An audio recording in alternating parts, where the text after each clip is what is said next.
It's complicated. Is it true that Iceland is green and Greenland is covered with ice? Being Lebanese chef or being Arab chefs or being local chefs. I couldn't believe the Lebanese influence there. Then I find out Toronto is also.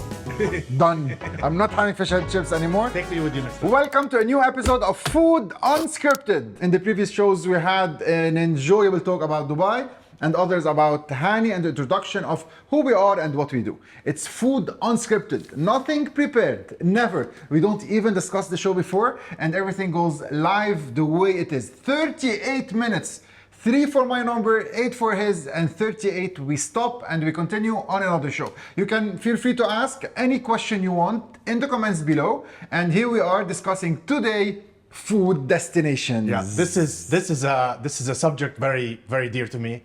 I spent a lot of time thinking about it, writing about it, traveling to learn more about it.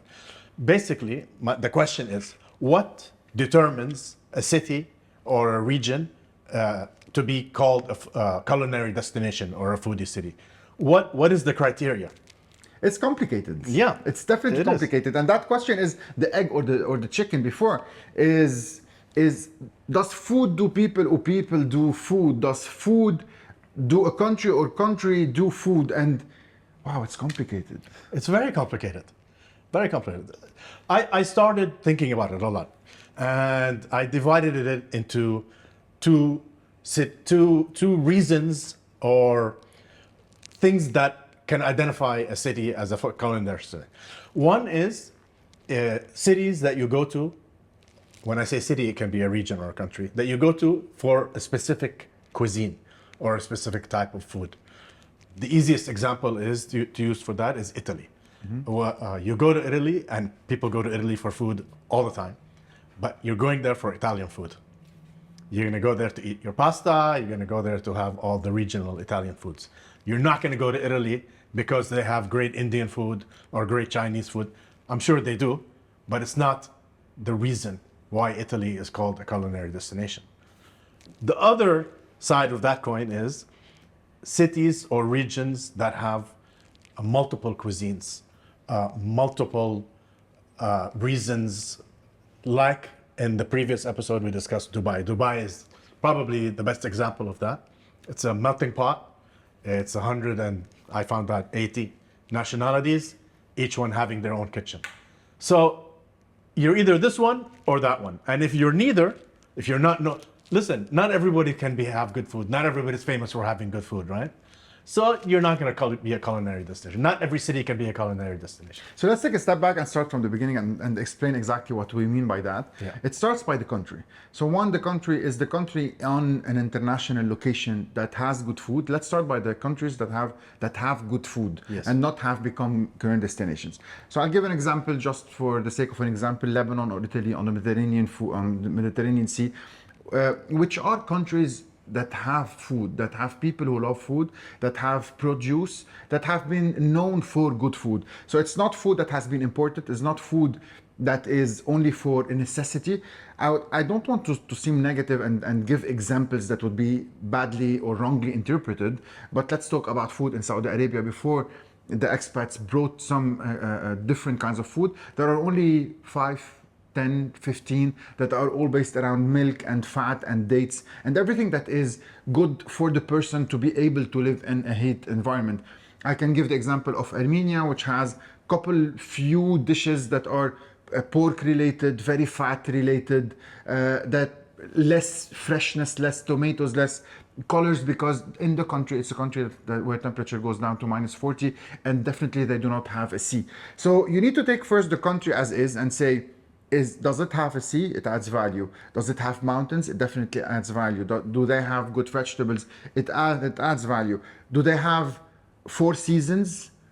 60 to 70 to probably 100 days of rain during the day. And all of these play a good role when we want to talk about destinations that have created their own food. Yep. So Middle Eastern food, Lebanese food, Italian food, Indian food, Chinese food, etc., etc. So this is the category of food destinations, countries that have good food. So these foods are being taken out of their origin and being used in countries like New York, like Japan, like Dubai, like Riyadh or Saudi Arabia, where you can go and explore all the foods of the world, like LA, etc. So, and then back to people who came in and brought their culture with them. So a melting pot of cultures, as we said, 180 nationalities. So every nationality brought with them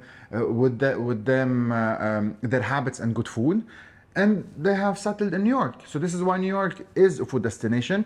Not you won't go to New York to eat American food. You would, but that's not the point. You would eat cuisines of the world. You would go to Dubai to eat cuisines of the world, and not Emirati food. Yes. You would, but that's not the point, and so on and so forth. So we categorize them into two big categories. Countries who have good food of their own, yes, and countries who give you an exploration of everything. Yes, a rich culinary history, very deep, very old. Example, Turkish, Iranian. These are cuisines that are thousands of years old. So you either have that, or you have the imported cultures that come in, the melting pots of the world. You mentioned Saudi. I have to kind of say something here. Where I'm from, Jeddah and Mecca region, Hijaz, it's basically a melting pot of different Muslim nationalities that have been coming once a year to do Hajj, but in the old days, many never left. Mm-hmm. So we don't market it. We don't market ourselves properly, but you can go into some local restaurants there and you'll have Bukhari food, Uzbek food, even Chinese influenced food, Indonesian food, and for us that kind of became like Saudi food. But we don't market it properly. But it's there. But generally speaking, if you say Emirati food or Saudi food or Gulf food, it's fish and rice or lamb and rice, generally speaking. What's your favorite food destination? If you have to choose one, and why? Okay, if I had to choose one, it would be Japan. And if I had to choose one city, it would be Tokyo. The reason, it's very hard to describe, and it's much better to experience. But you can go there and have arguably the best pizza in the world, the best pasta you've ever had, incredible Chinese food, incredible, obviously, Japanese food. It's a city where you have desserts. They have entire shopping malls that make candy and sweets and desserts and this, noodles. There's a philosophy in Japanese culture. It's called shokunin. Shokunin is someone who masters their art or their trade. It doesn't have to apply only about food. It can be the shokunin of making samurais. This person has been doing the samurai daily for the past 30 years. And the goal of a shokunin is to master your art, to be the best at what you do. There's one that makes tomatoes. There's one that makes the melons. The most famous melons, those melons that cost a few $100s each. They will actually pick the melons and leave one only on the vine so that it gets all the nutrients. That's why you end up having the most delicious ingredients. Or there's the Wagyu shokunin, guys who make the one dish or the one type of food, grilled meats. That's all they do, but they master it and perfect it. That's why I love Japan. That's why if you ask any chef their favorite place, most of the time they'll say it's Japan because of that. So Japan teaches you perfection. Perfection. It teaches you specialization also. There's a guy who makes this knife, and you go there and you see them, and if his father was doing it and his grandfather was doing it, there are restaurants in Japan that are in the same family hundreds of years, or hotels, 1,000-year-old hotel. It's the same family that still owns the hotel. There's one place I went to called Obana. Obana makes the sea eel. Okay, it's the same. It's a 200-year-old restaurant. That's all they do is the eel. They make 2 or 3 dishes. There's a lot of that in Japan. Have you ever been to Australia? I have. I've been to Australia because I used to live in Indonesia. Okay. And it's so close. And my best friend at the time was Australian. Invited me to Melbourne. And the first time I went to Melbourne, my expectation of Australia was beer, outback, snakes, things like that. To my surprise, I found that they have the most incredible food. They have hospitality is in their blood, you know. Like in Lebanese, they have hospitality. It's part of, they have that in Australia. They'll serve you the most incredible Greek food, even Lebanese, Italian food. And there's La Nonna's in the back making it. I know you've been a few times, and you had also a very good experience, right? So Australia shocked me exactly. So Yeah. I thought I'm gonna go like I see it in the movies, see big snakes and big flying mosquitoes and so whatsoever. And then you discover a country where produce is king, Yes. and they have the best of everything. They do master the art of meat. They do master the art of vegetables. So you have the produce, and you can choose anything you want. You want to do Lebanese parsley, you can plant it. You want to have Lebanese cucumbers, you can plant it. So you don't have to import anything. And considering it's a far country, so a 15-hour flight from Dubai, you wouldn't have to import anything. So they do export to the world. There is that question that usually I ask is, do you know why meat in Australia is famous or world famous? Because they are the biggest exporters, and because Americans don't have time to export. So their culture into developing that Wagyu and that Is it MB Australian culture Wagyu? Absolutely. is Australian all the way. And whenever you eat meat in Australia, you would say, okay, wait, stop. Why are restaurants good, and why is the scene good? Because you'll be shocked how many French you will meet, how many Italians you will meet, and you would say, what brought you here all the way from the rest of the world? What brought Lebanese here, etc. So when you look at Australia, probably us living in the center of the world would say, what would take me there more than being a tourist? No, people are going and loving the life there. Yes. Imagine Australia is one of the biggest countries in the world, closely or bigger than the States. In all of Australia, there are only 27 million people living. Incredible. In the States, There's more people in Tokyo than in Australia. yeah, in the States, there are 320 million. So these 27 million live in peace, eat great food, have produce of their own, other than the ones they export. They get the best and export the rest, and not vice versa. So I was impressed by Sydney even more than Melbourne. Many say Melbourne is your food destination. I believe Sydney is more, considering I compare it to Dubai and the competition there is, less competition in Melbourne, more of hidden communities. You would have the Chinese, the Lebanese, the Syrian, etc. But Sydney in downtown, they call the city, they call it CBD. Central Business District. Exactly. So, Yep. so for us, CBD is something not allowed to smoke anyway. So CBD has a competition that is phenomenal. Yeah. Lots of English, lots of French, lots of everything, and they do create concepts.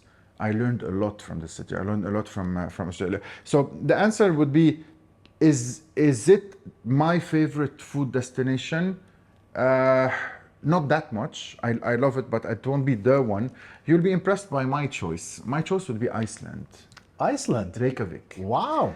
I discovered Iceland, and I discovered in this beautiful, phenomenal island that looks nothing like something on Earth, that is out of the imaginary. Only has 300,000 people living on it, and they're all Icelanders.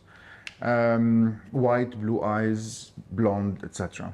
So they perfect everything. And everything is Iceland is not something you've seen in the world. So they do not have fuel generators. Everything comes from down the earth. You will use hot water freshly from down the earth. They have them volcanoes there, right? Volcanoes. Electricity comes from down below. You can just dig in 10 centimeters and boil an egg and fry an egg immediately. It's that true. So you think these come from movies, but they're not. And when it comes to restaurant, very expensive, but very high end. Yeah. Produce and quality. They're not all Michelin starred, but when you sit, you enjoy the salmon you've never tasted, the fish you've never tasted. Clean waters.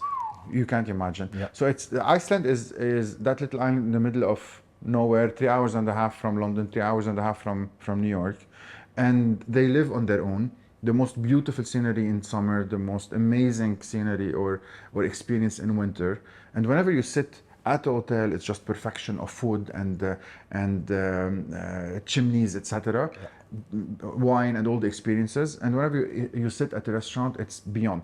They do not have the choices. Again, it's a hidden island somewhere in the middle of the sea.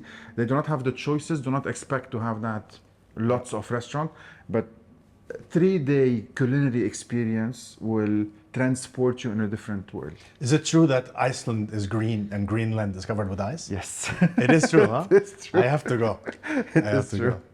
go. Going back to Australia, when I went, my friend who took me there is Greek. So I got to find out that the second biggest Greek community outside Athens is in the Melbourne area. Incredible, incredible. I had some of the best Greek food I've ever had there. Some of the best Italian food I ever had. I confirm. Between Melbourne and Sydney, there was a very really good restaurant in Sydney also. Some of the best oysters, Sydney Rock oysters. They have a very rich wine culture there. They make some of the best wines. So I can see that. Yeah. I can tell you that I've met in the top 10 list of best pizzaiolos in the world. 2 of them, which I met, and there are others, are in Australia. Australia. Are they Italian originally? Yes. Yes.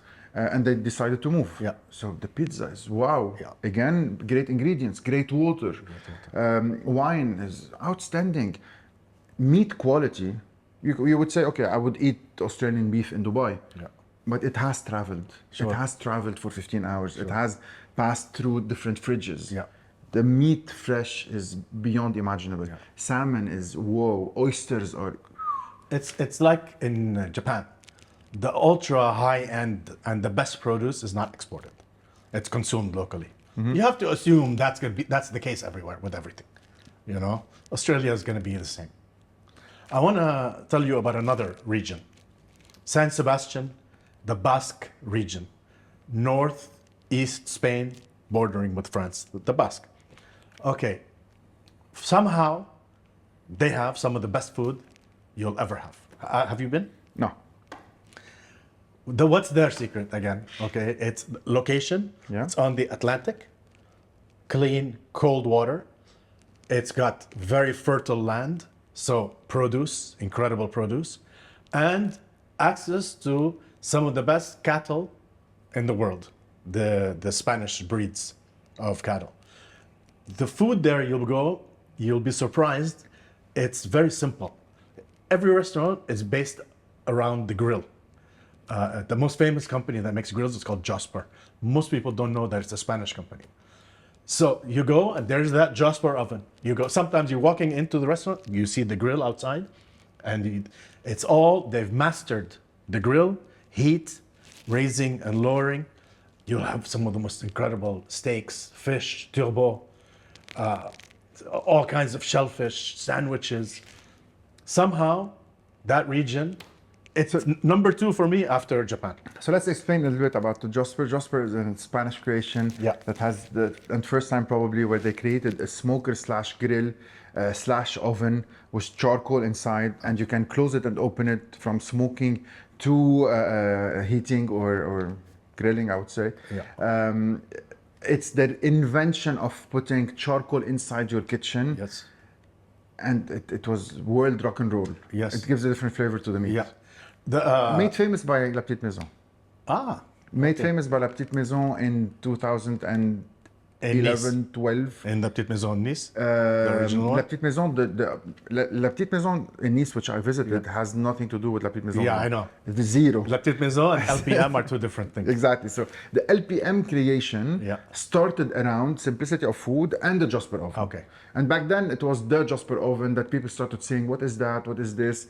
And then it grew all around the world. So they asked Anthony Bourdain about what your last meal would be.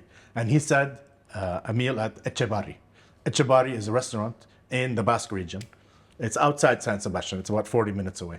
I was fortunate enough to be able to eat there once. And it's all about that Jasper grill and the ingredients, and you'll have one of the best meals you'll ever have. But there's no sauces on the meat. Simple. Actually, it's just got a little bit of salt on top. Simple, sliced like that. I got to go into the kitchen. I met the man. That's nice. His name is Vitor. I think it's Victor, but with the Spanish thing, they call him Vitor. Okay. And the man has mastered this grill, and he does it himself. They do the prawns, the Palamos prawns, and the pink prawns, and they'll do the steaks, and a great fish. Very nice. So back to our food destinations. There's something we need to discuss, and that plays a great value. So I'm not going to say anything negative, but Paris is a food destination, definitely. Yes. But that's something I will tell you about. And New York is a food destination, and that something. So there is the culture. So Paris, in a small city where everything's small, plates are small, homes are small, roads are small, everything's small, it lacks generosity in the food. So that food destination, you won't enjoy the American the way Americans do it. You won't enjoy Lebanese the way Lebanese do it. So you would go to a Lebanese restaurant and hummus is this way. And probably on a big mesa table, you would have 3 plates because everything's expensive, everything's in euro, and the mindset is not generous. I'll allow myself to say that, even though probably some French Prepare for hate mail. Exactly. Go back to the Americans. Americans in their culture have big roads, Yes. big homes, big plates, big ketchup, big cereals, big everything. So food is generous. Big chunk of meat, 1 kilo tomahawk, etc., etc. So it becomes a food destination with different mindset. Go to any Italian restaurant. The American Italians who have been there for 100 years. The pasta plate is that big. And take that same plate and go to France. That would be just tasting pasta with a small little thing, even though Italy is just a neighbor. So a food destination has a lot of role to play depending on which country it's part of and who are the people. So we can fast forward. I would say New York is one of my favorite. I love LA. Been fan of Paris less lately. And then comes and Sydney, definitely Melbourne all the way, and then comes Dubai. So in that Dubai where you're building up the culture from scratch, and it is based on the culture of Arabs, which are generous. أهلا وسهلا فيك, تفضل, my home is your home, I'll sleep outside, you'll sleep inside, coffee to start and coffee at the end, whatever is mine is yours, and lots of things that the Arab culture plays a big role with food. And that food becomes more generous, that food becomes tasty in a way or another, portion become bigger, etc. So food destination and location, what do you think? I think, it's like you said, it's a combination of the two. Going to Paris has great cuisines that are from francophone countries. Like you'll have great Vietnamese food, you'll have great Moroccan food. So I know exactly kind of like what you mean by that. It's really, really interesting. But Paris is a very special, unique place. So you told me before about your favorite food destination. We talked about that. Now it's time to tell me about your least favorite food destination or city. Okay. So I once mentioned that I never had a incredible, memorable meal in Holland, in Amsterdam, even though one of my best friends is from there. I've come to learn that they do have a culinary scene, but can you tell me a famous Dutch dish or anything? Not really. It's a destination that's not known for food. I don't like sweet food, me personally. I prefer savory. So any cuisine that has a lot of sweet things in it, I won't like it. But I'm a foodie, right? So I'll go and I'll find the good in everything. In every city, I'll find something that's good. Okay. It's a hard question to answer, my least favorite culinary. I just don't go there. My whole life revolves around food. So I'm going to go where the food is good. What do you think of Do you have a least favorite? I do have. I was thinking while you're talking if I should say it or not. I've had, unfortunately, bad experiences in Algeria. Okay. But that's probably 8-10 years back. Okay. And I'm not a big fan of the non-street food part of Egypt. Well, I was about to say Egypt. Okay, I was just talking with somebody. Egypt, look, whether we agree or not agree, it's known that whoever goes there gets sick.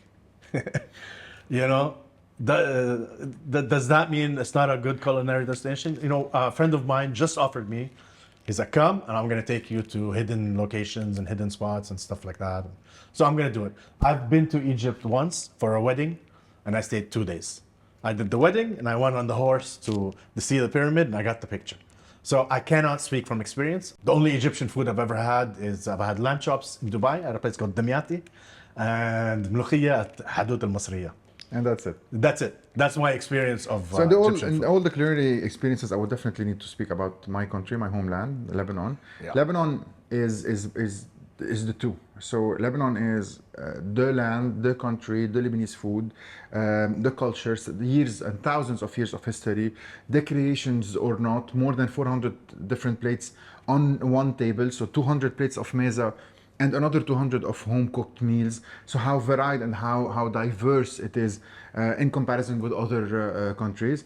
And removing that, the creation of the Lebanese, the intelligent of the Lebanese mindset, the business mindset of the Lebanese man or entrepreneur that has exported lots of concepts all around the Middle East and all around the world. And even without exporting them, we have created great things. So when someone goes to Beirut, Beirut is known, or probably the capital, or Lebanon, for the cuisines of the world. Being Lebanese chef or being Arab chefs or being local chefs, you would have amazing pasta, memorable pizzas, great meat, French food, etc., etc. You know, I've been around for a long period of time in the States in the last 6 weeks, and believe me, my favorite croissant was made by a Lebanese guy and not by the French and not by anything, because the adaptation was so Americanized that I didn't enjoy it. So I need to focus on Lebanon, and unfortunately today you cannot travel to Lebanon, and lots of nationalities cannot travel to Lebanon. Yes. And what's happening to Lebanon is a sad story, but the days will come where Lebanon is not only the land of hummus, and it's not only the land of manouche. I want openly and loudly say that in Lebanon you can travel all around the world from a culinary perspective while being in town. We're probably not the best in everything's Asian, I would say Chinese or Indian. We only have 1 or 2 Chinese restaurants, 1 or 2 Indian restaurants, lots of sushi, but that Californian style sushi.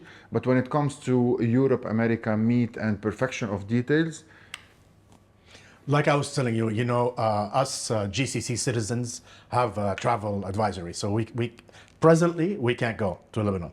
But whenever it is permitted, it's one of the first places I go to. I have a lot of friends there. They've taken me everywhere. I told you about the place that does the little birds. Halim. I've had some of the best Italian food there. I've had incredible steaks. There's a restaurant called Meet the Fish. I go there and we have oysters, we have raw carpaccio of seafoods. It's a beautiful concept. You have hospitality is in your blood. It's you can't beat the Lebanese when it comes to hospitality. You can see it. You go to the restaurants all over the world. It's like you're made for it. It's something. It's hard to put your finger on it, and then you'll see a lot of places you go in the world. The F&B manager of this hotel, they'll be Lebanese. Or you'll be like served by someone, you're like, oh, no way, you're Lebanese. Because of the political situation and the instability, a lot of Lebanese have left and traveled all over the world. And you gave the example of Sydney, where it has a huge, there are Lebanese everywhere. Some of the best restaurants here are Lebanese, or Lebanese owned or Lebanese managed. Again, they're, like you say, there's you see in a Korean market in every corner in Los Angeles, whatever. There are Lebanese people all over the world. I was recently in Montreal. I couldn't believe the Lebanese influence there. Then I find out Toronto is also. I assumed it was only Montreal because of the French language, but there's a lot of Lebanese in Toronto also. so of all the places you visited, in our first episode introduction about yourself, you told me that you lived in certain countries. Yeah. So of all the places you visited, please tell me which one are they, and what did you discover in each? How did you tackle food around, and are they food destinations? Yes. The first one I want to mention is Singapore. I spent 5 years living in Singapore. Food is very important. What I learned there, and it's something you mentioned briefly in our first episode, is the big meal is breakfast. People eat rice and cooked food and curries, and you're eating heavy food. So I discovered that breakfast doesn't have to be eggs or a piece of toast and cheese or whatever. The big meal is breakfast, and you see people eating that. So I discovered that. I discovered that 3 or 4 cultures can live side by side, and each one respects the other and loves the other's cuisine. In Singapore, you have Indian, you have Malay, you have Chinese. The Chinese influence in the Far East, a lot of people don't know that Chinese ethnic Chinese people left China and they live in Indonesia, they live in Malaysia, they live in Thailand, they live everywhere. So there is a Chinese influence everywhere. Very good Chinese food as a result. That's what I learned about Singapore.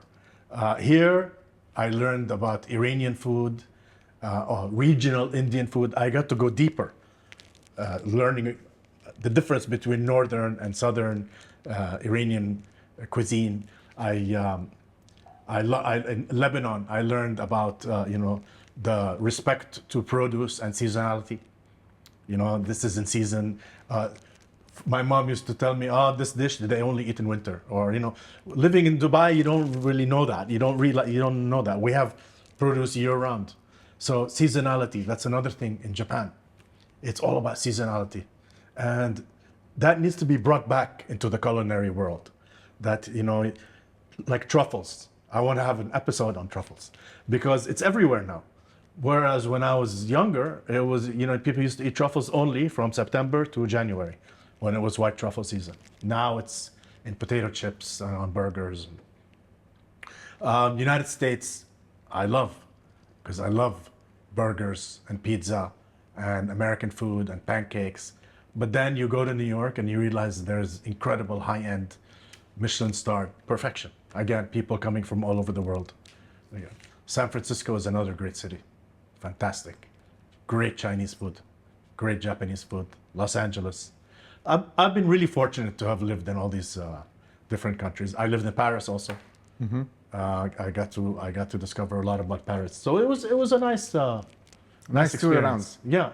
Do you feel a difference between the food depending on the country? So if you have back to hummus, if you have a hummus in Lebanon and then you have it in 10 different countries, do you think you can replicate the same food in every country with its origin? Can you have an amazing Italian pizza out of Italy? Do you believe in that? I don't think you can generalize. I think it's per dish, I haven't had hummus as good as the one I've had in Lebanon, outside Lebanon. But that doesn't mean I haven't had very good hummus. Pizza, we talked about it earlier off camera. Some of the best pizza I've ever had in my life was in Japan, or is in Japan. So the broad answer is, I think it can be replicated, assuming you have access to the ingredients and the technique. And the love. You said the nafas? Yeah. I made a list. I have this habit of making lists. Mm-hmm. I made a list of restaurants that you can taste and or see the love in the food. Okay. And I make these lists all the time. So there's a whole bunch of them in Dubai, by the way. Giving my personal opinion about touring around, I'll give you a small example that happened with me. When I first traveled to London, I didn't like it at all. I didn't understand it at all, and I thought I'm going to have English food. So I started eating bone marrow and beans in the morning. And okay, first day, second day, and then what? What do English eat? What do British eat? Because I was searching for the wrong things at the wrong place. So on my second and third and fourth trip, I started digging into probably the trends. I went on list, as you said, and searched for the best fish and chips. Ended up doing 10. And then searched for the best cookie. Ended up doing 10. So I understood what you need to search for. Yes. And instead of focusing on one thing and one item and having a mindset of just all the way, how do English eat or British eat, I went to discovering what makes it unique. And when you see that Heathrow is one of the busiest airports in the world, that means something in a way or another. So whoever comes into Heathrow would come in and eat. So I discovered several other cuisines. And here was the astonishment of, yes, I want to go back to London. Yeah. I enjoyed London. And yes, this is a food destination. It's not the greatest food destination of all. And it's not a secret that Englishmen themselves do not eat well or do not have that great culinary variety, even though they have conquered the world. This is bizarre. They have conquered the world. They didn't take anything back home with them. But anyway, it has become the heart of the action. So going around, whenever I travel to the States, some cities are good, some cities are less. We forgot to talk about Chicago that has great food. New York has amazing food. I was positively astonished by Houston and what they eat. And at the end of 6 weeks last summer in the States, I was back on the plane. I said, you know what? This is what I discovered this time. If you go to Texas, it was the first time I knew what Tex-Mex means. So I always thought Tex-Mex is a modernization of Mexican, but it's Texan Mexican food. So it was created by Texas. And in Texas, you would eat a lot of croque monsieur, all restaurants. You would eat a lot of croque madame, all restaurants. You would eat lots of croissant, all restaurants. And there is an inspiration. So at first, I thought, okay, why do restaurants copy each other? And this is how it is. So it depends on it depended on who came in, how much the influence of the international society, and probably the French army back then that were in Louisiana just next door. So if you go take California or take Texas or take New York or take anywhere else, you would just feel a certain overflow of the same culture or mindset. So let's say someone starts in Dubai doing the Dubai chocolate, so everyone wants to do the Dubai chocolate. If one of the sheikhs would love to eat or have coffee with honey, so everybody will follow in a way or another. So this is not only in the Arab world, and on the international scene, which I felt lately in Dubai, one starts, the other copy, and it goes on and on and on. I've never had croque monsieur as much as I had in Houston. It's like, why? That's incredible. It's everywhere. I need to go there. Everywhere. Yeah. Did you try all the barbecue and all that stuff? Oh my God. So I went to the barbecue places. Google Maps take me to the best 5. So I've been to the best 5. Some are overrated, some are better. And this is exactly what I said. I'm coming here for the meat. I'm not coming here for the fat. I'm not coming here for the barbecue sauce. So whatever is famous, and the most famous one, you eat buttery meat, too sweet, lots of spices, lots of barbecue. And the least favorite of the top 5, which for me was the top 1, is meat, well textured, good flavor. Teeth would go in. USDA Prime at the end of the day is very good. 100%. We're going to talk about meat, the difference between American and Australian on our next episode. You have 30 seconds because 38 minutes. I want to say, okay, my last thing I want to say, the best fish and chips I ever had was in Sydney at a place called Doyle's on the Rocks. Okay. And it was beer battered John Dory. Oh, amazing. Shout out to Australia. I'm a big fan of fish and chips, and big shout out to my friend Claude, whom I took to 15 fish and chips on my last trip to Australia, and at the end he said, enough, done. I'm not having fish and chips anymore. Take me with you next time. Oh my God. We hope you enjoyed the show. Yes, food destinations, 38 minutes. Wow, we talk so fast and so much. We're going to meet in our next episode to discuss more values about food, who we are, what we do, and the untold things. Remember, it's food unscripted, nothing's prepared, ever, the way it is. Follow us on Instagram and subscribe to No Garlic, No Onions YouTube channel. You're the best. Bedouin Foodie on Instagram.